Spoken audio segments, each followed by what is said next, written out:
Definitivamente el nivel de incertidumbre al que estamos sometidos en este momento es altísimo, ¿no?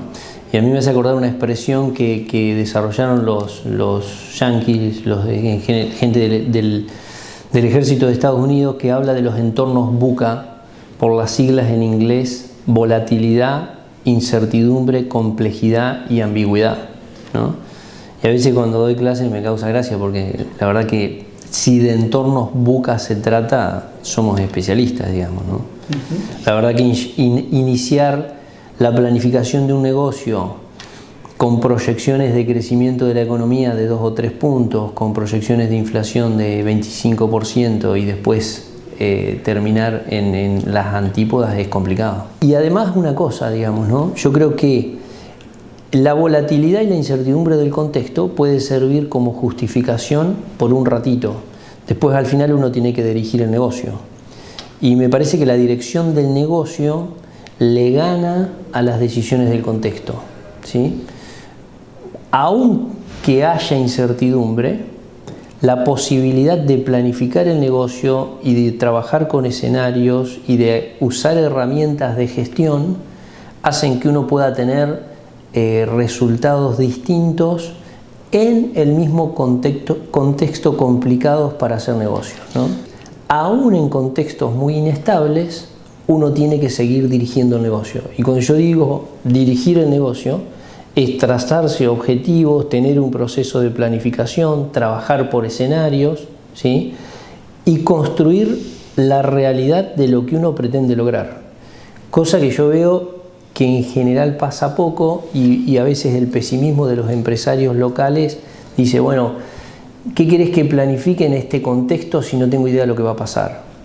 Como decía un profesor de economía, en todos los tiempos hay pizzerías que se funden y pizzerías que crecen, e inmobiliarias que se funden e inmobiliarias que crecen, ¿no? Entonces, la dirección de la empresa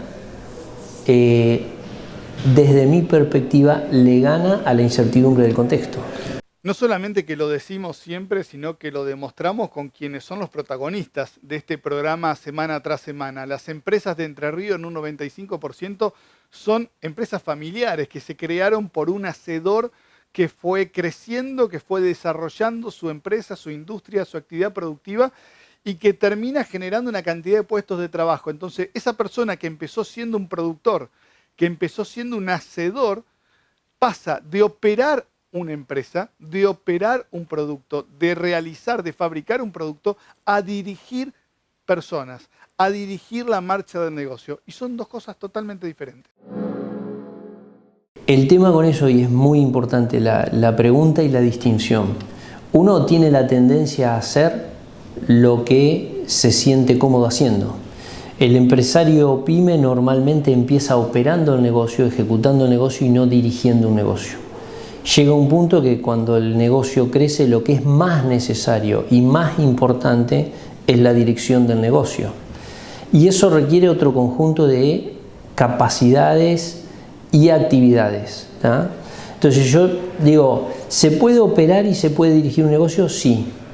Pero el riesgo es que una de las dos actividades copte el tiempo y la atención y la energía. Y en el caso de los empresarios pyme, lo que ocurre es que quedan atrapados en la operación del negocio y dejan la dirección del negocio. Y eso es uno de los mayores riesgos para el negocio en contextos estables y en contextos de incertidumbre más. Te voy a dar un ejemplo con uno de los clientes que yo trabajo. Planificamos una inversión de incorporación de tecnología digital. Viajamos a Francia. Adquirió este cliente el robot y un software para digitalizar. Una tecnología que no existe en el país, y te diría hay algo en Brasil, a nivel Sudamérica.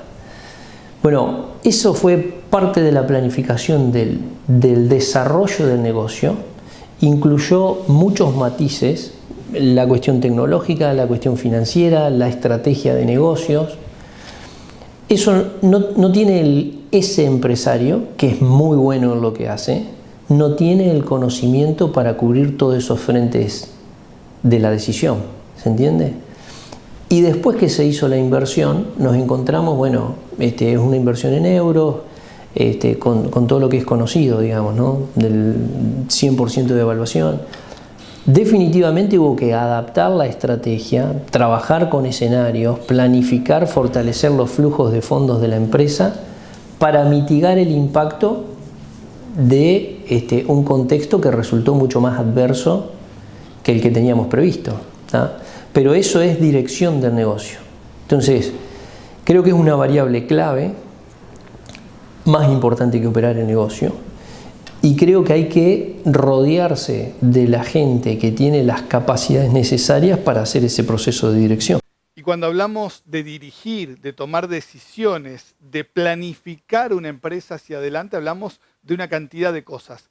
Entre la planificación está el tema de delegar, porque si al principio uno era el que fabricaba un producto o el que se encargaba de la parte operativa, cuando empieza a dirigir empieza a tener que delegar, no solamente el operativo, sino una cantidad de cosas más.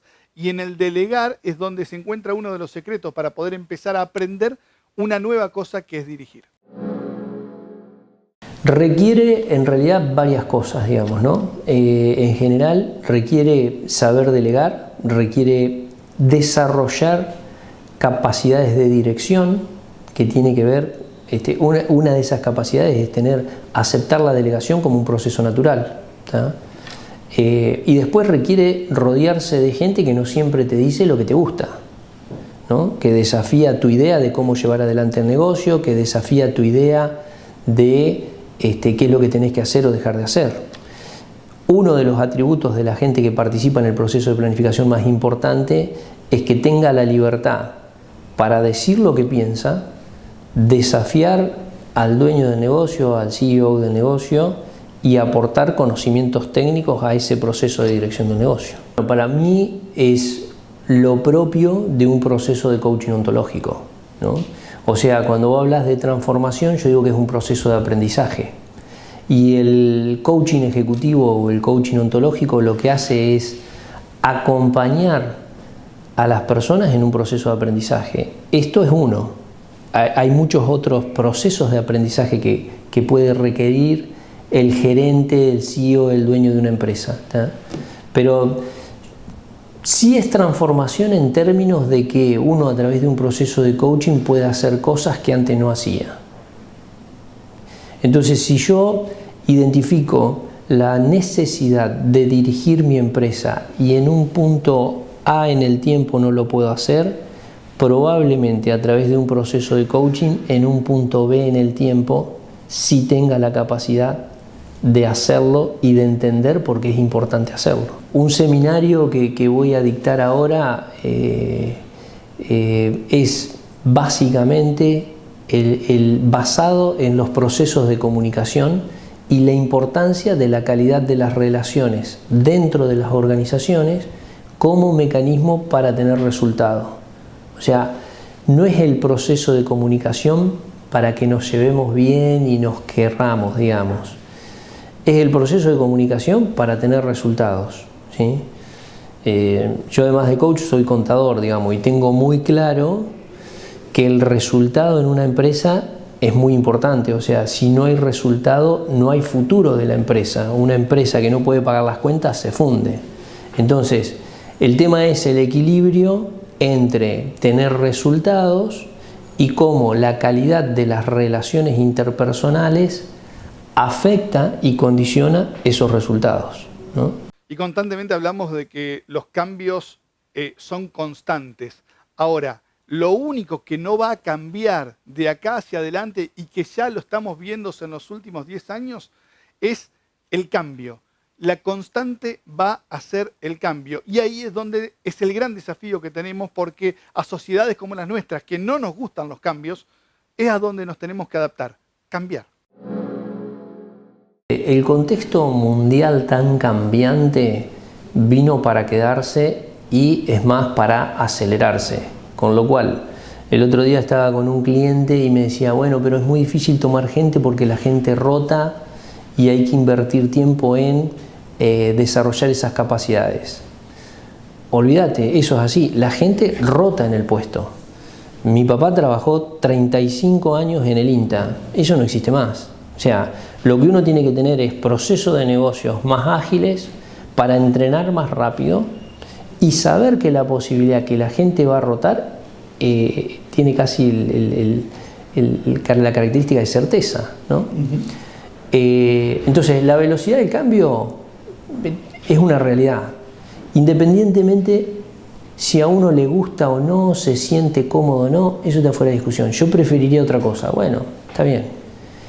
Lo que hay es esto, ¿no? Entonces, yo creo que esta cuestión de cómo uno dirige el negocio y esta capacidad de dirigir a través del diálogo y de buenas relaciones interpersonales tiene mucho que ver con la capacidad de aprender y hacer las cosas distinto. Y a veces hacer las cosas distinto implica tomar decisiones difíciles que uno no quisiera tomar, ¿sí? Entonces, vuelvo, porque son todas cosas que se relacionan, digamos. La planificación por escenarios te permite ver distintas posibilidades. Si vos haces esa planificación, tenés más posibilidades de anticiparte a los hechos que de tener que reaccionar. Y en un contexto de crisis, cuanto antes te anticipás a los hechos y podés reaccionar, tenés más espacio y posibilidades de acción.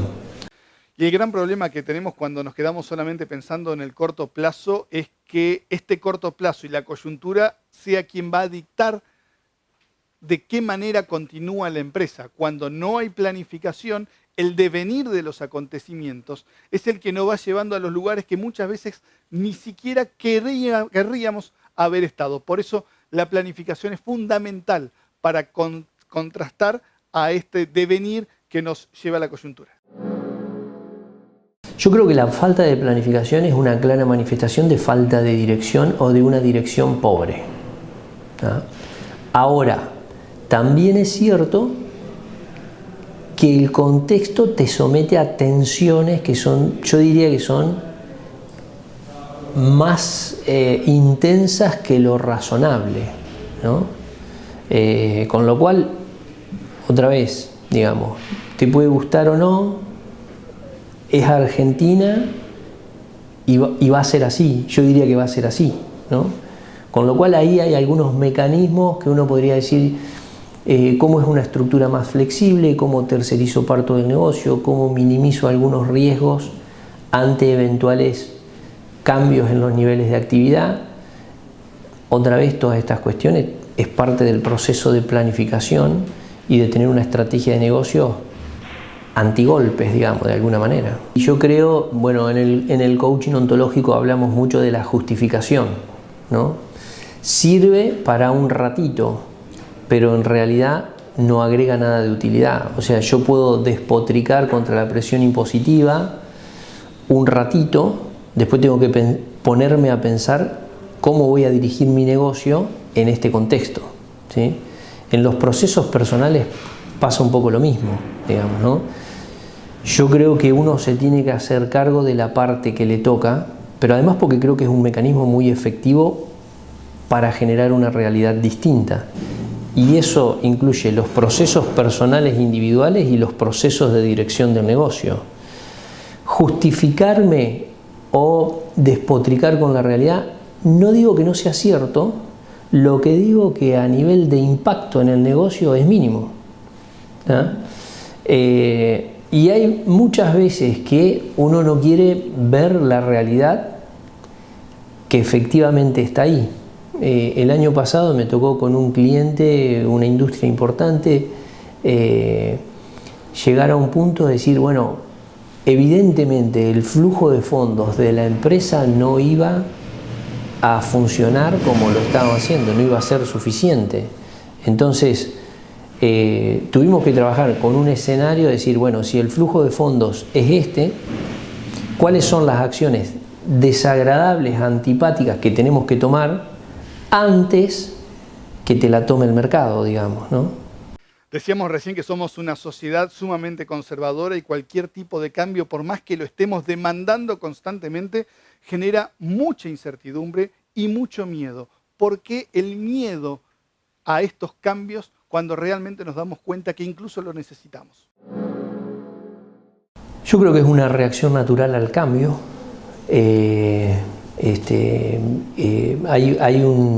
Fíjate, uno de los ejes en una escuela de negocios que voy a dar un curso ahora la semana que viene, que es Catch Business School, uno de los ejes en el programa de maestría de esta escuela de negocios es la posibilidad de aprender a aprender y de asumir el cambio como una condición natural en el proceso de negocio.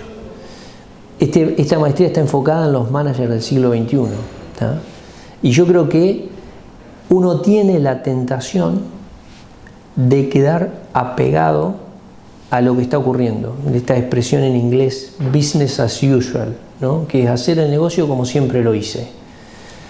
Yo creo que es una falsa sensación de seguridad. Nosotros nos sentimos cómodos con lo que estamos haciendo, pero el problema es que no te das cuenta que en ese proceso estás perdiendo muchas posibilidades de crecer, de supervivencia, etc.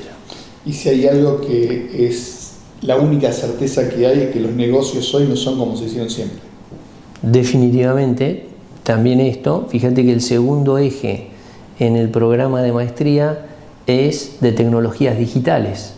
O sea, no puede haber un manager, no puede haber una expresión muy cerrada, pero creo que sí, efectivamente, no puede haber un manager que no entienda lo que es blockchain, inteligencia artificial, big data, e-commerce, ¿no? Tecnologías digitales que van a afectar las estrategias, las estructuras y los procesos del negocio. Y cuando estamos hablando de esos términos, no estamos hablando de grandes empresas, estamos hablando del almacén de la esquina. Definitivamente, creo que tenemos algún nivel de protección, que no sé si es eso, yo no sé si es algo bueno, digamos. Creo que el mundo sigue yendo en una dirección y nosotros estamos como en un microclima a veces que impide ir a la velocidad que va el mundo, ¿no? Pero eso en general me parece que es aislarte, no es que sea una contribución al proceso, ¿no? Y por otro lado creo que sí tiene la fortaleza de que uno no tiene que inventar nada, porque en general lo que está pasando en el mundo ya está pasando y todavía acá no. Con lo cual es abrir la cabeza y entender un poco lo que está pasando en otras partes del mundo y ver qué tecnologías ya se están aplicando y qué procesos de negocio otros están usando y yo puedo traer e incorporar en mi proceso de negocio, como el ejemplo que te hablaba de la digitalización de los procesos de fabricación de elementos de ortopedia. Estamos transitando en estos años la cuarta revolución industrial. Cuarta revolución industrial, que significa cambios profundos, no solamente en la industria, no solamente en la forma de producir, sino también en la sociedad y la relación entre las personas. Este cambio que todavía a Argentina y sobre todo a la provincia de Entre Ríos y a nuestro Pago Chico prácticamente no ha llegado, es el que genera, por un lado, una gran amenaza para quienes no se den cuenta de esto en estos próximos años, sino que también genera una gran oportunidad para quien sepa entender y posicionarse en este nuevo contexto donde las pymes tienen muchas más posibilidades que las grandes empresas. Me da la sensación de que muchas veces son más restricciones mentales que restricciones reales, ¿no? Porque hay oportunidades, pero que requieren un cambio significativo, está claro. El tema es que si uno ni siquiera ve que necesita hacer el cambio, es imposible que ese cambio ocurra. Es decir, el proceso de cambio, como el proceso de aprendizaje, empieza cuando vos decís, bueno, esta conducta en mi vida la necesito cambiar, o esta conducta debería cambiarla. A partir de que hay una cierta nivel de conciencia de que te estás perdiendo una parte, podés empezar a desarrollar o a andar un proceso de cambio, ¿no? Si nunca se te cruza por la cabeza que el e-commerce es una necesidad para tu negocio, está claro que nunca vas a llegar a tener una plataforma de e-commerce, ¿no? Entonces, creo que el primer paso es decir, che, ¿qué es esto del e-commerce? ¿Por qué los tipos lo están haciendo? ¿Por qué crece el año pasado el 60 y pico % el comercio electrónico y el comercio real cae el 10%? Si vos como empresario no te planteás qué está pasando ahí, que yo no estoy en esa película, está claro que nunca vas a estar en la película. Cuando te lo empezás a plantear, te rodeás con gente que puede aportarte en ese desarrollo, bueno, estás en el camino indicado. Por Más, ahora es revista y ya está en los kioscos de toda la provincia.